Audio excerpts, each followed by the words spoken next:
When Alysa Liu was around 8 years old, she started noticing something. She looked different from her father. She had lighter skin. Her features did not look the way she expected them to look for someone with a Chinese father who spoke to her in Mandarin and cooked Chinese food and had named her Liu Meixian before the American name came along. She could tell. Kids can always tell when something does not quite add up. And she started asking questions. She told USA Today the story of how she found out. She said her best friend's parents knew the full story of her origins. So they told their daughter. And their daughter started reporting back to Alysa piece by piece. Did you know this? And Alysa would say what? She was finding out her own origin story through a childhood game of telephone. By the time Arthur sat her down to have the actual conversation, she said she and a friend had almost figured it out on their own. She was not surprised when he told her. She was not shocked. She had already been assembling the pieces. But hearing it confirmed was still something. Arthur told her. She was born through surrogacy using an anonymous egg donor. The egg donor was Caucasian. Not by accident. By choice. Arthur had deliberately chosen Caucasian egg donors for all 5 of his children because he felt they would benefit from a diverse gene pool and a multicultural upbringing. A man who had fled China with nothing. Who had survived the threat of a government that put him on a wanted list. Who had built a law practice in Oakland from a starting point of working at a Chinese restaurant to pay for law school. Who had raised 5 children alone in a 1-bedroom apartment. That man had made a deliberate genetic decision about the ancestry of his children before they were born. And Alysa was the result. Arthur Liu was born in a small mountain village in Sichuan province in China. He grew up without electricity. He was the first person in his village to go to university. He studied English literature. He became a student activist during the Tiananmen Square pro-democracy movement in 1989 and helped organize demonstrations on his own campus. When the government cracked down, he was put on a wanted list. He fled.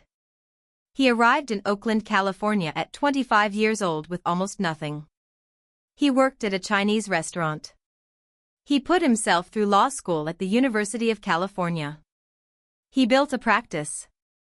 He married a woman named Yan Mary Qingxin. They divorced. And at 40 years old, alone, with a career and a modest apartment and a dream of having a family, he made a decision. He said, I had always wanted to have kids and I was already 40. So he found surrogates. He found egg donors. And he deliberately chose donors who were Caucasian because he wanted his children to have what he called a diverse gene pool. This is the decision that the internet has had opinions about ever since Alysa Liu became famous. Some people find it thoughtful. A man from one culture deliberately ensuring his children have roots in 2. An immigrant who understood what it cost to be different in a country and trying to give his children a specific kind of belonging that came from being visibly connected to both sides of the America they were growing up in. Other people find it troubling. The idea of selecting the race of your children's biological heritage before they exist, of making decisions about their identity before they have any say in the matter, raises questions that do not have clean answers. Arthur said he felt it would benefit them. But benefit is a complicated word when the person who benefits had no vote. What Alysa Liu has said about it is the thing that matters most. And what she has said is not complicated at all. She is proud of who she is. She said that directly. She described her identity as Chinese American and said she embraces it fully. She speaks Mandarin. She has been deeply involved in the Chinese American community in the Bay Area her entire life. She competed for the United States of America and she has never expressed anything other than pride about doing so. She also found out about her origins the way she found out about most things in her childhood. Not from her father directly. From the edges. Her best friend's parents knew. Her best friend reported back. Did you know this? What? That detail is small and human and important. She was not told in a formal family conversation with time set aside for questions. She was piecing it together from a game of telephone with her best friend while she was 8 years old. Arthur has said he told her about it in 2013 when she asked why she looked different. He said she was not surprised. She and a friend had almost figured it out. He is describing a conversation that felt smooth and accepted. That may be true.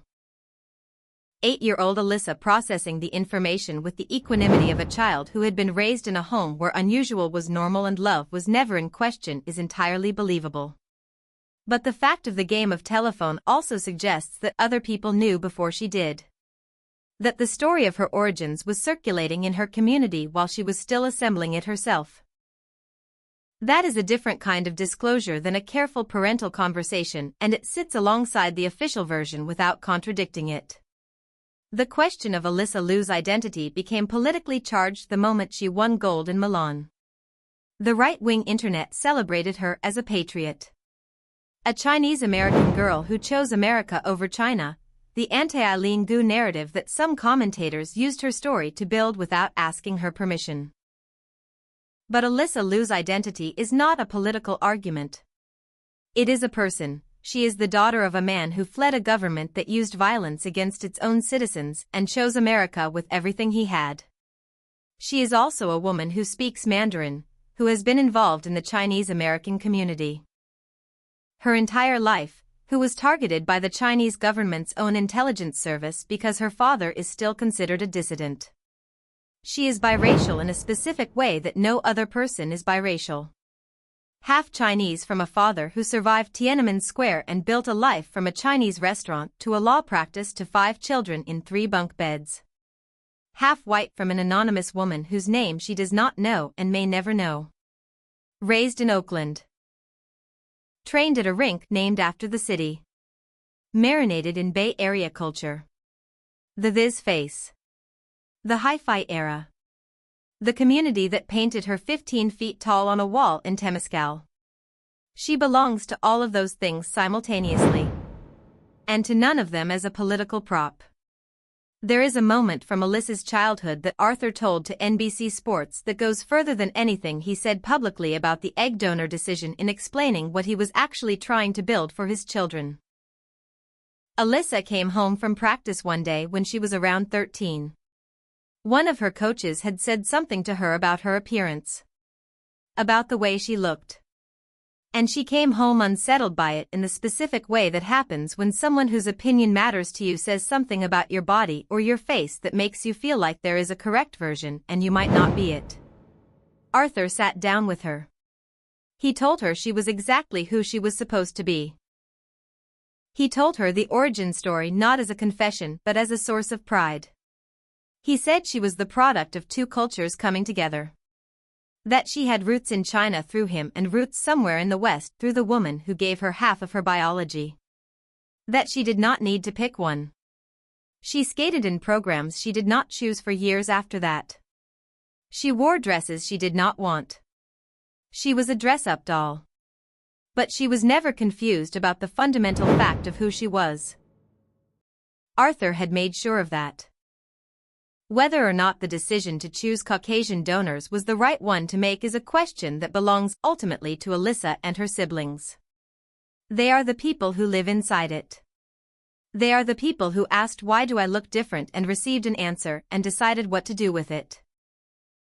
What Alysa did with it is skate to MacArthur Park in an asymmetrical gold dress she designed herself with platinum tree rings in her dark hair that grew 1 stripe at a time for each year of the new life she built.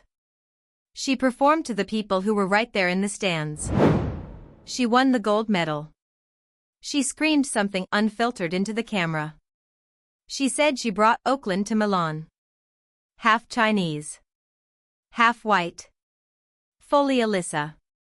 Fully Oakland. Fully American. Arthur made a decision before she was born about the biology she would carry. She has spent 20 years making all the decisions that came after. Here is the question that nobody in the coverage of this story has asked directly and that only she can answer. Does she know anything about the egg donor? Does she want to?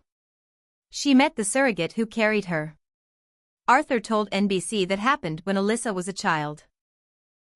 But the egg donor, the Caucasian woman whose genetics are half of who she is anonymous. Arthur does not know her identity. He has said so plainly. Some donor-conceived people spend years searching for that biological connection. Some are at complete peace not knowing. The experience is as individual as any other deeply personal thing. Alysa Liu has not said publicly whether she has looked or wants to look. She has spoken about her family in terms of the people who raised her, her father, her grandmother Xu who spent 8 years in California before returning to China, her stepmother Mary who was her legal guardian, her siblings. She defines family by the people who showed up. There is somewhere in the world a woman who does not know that the child born from her donation just won 2 Olympic gold medals and has 7 million Instagram followers and wears platinum tree rings in her hair and says shout out Oakland on the biggest stages in the world. Maybe she saw the news and recognized something. Maybe she did not. Maybe she will never know. Alysa Liu carries half of her biology from a stranger and the whole of her identity from the people who chose to be in the room. From a father who fled tanks in Tiananmen Square and worked in a restaurant to pay for law school and tracked jump speeds with a radar gun and sat in the stands in Milan with his other 4 children watching their sister skate to their faces for the very first time. Arthur made one decision before she existed. She has been making every decision since. Both of those things are true. Both of those things are her.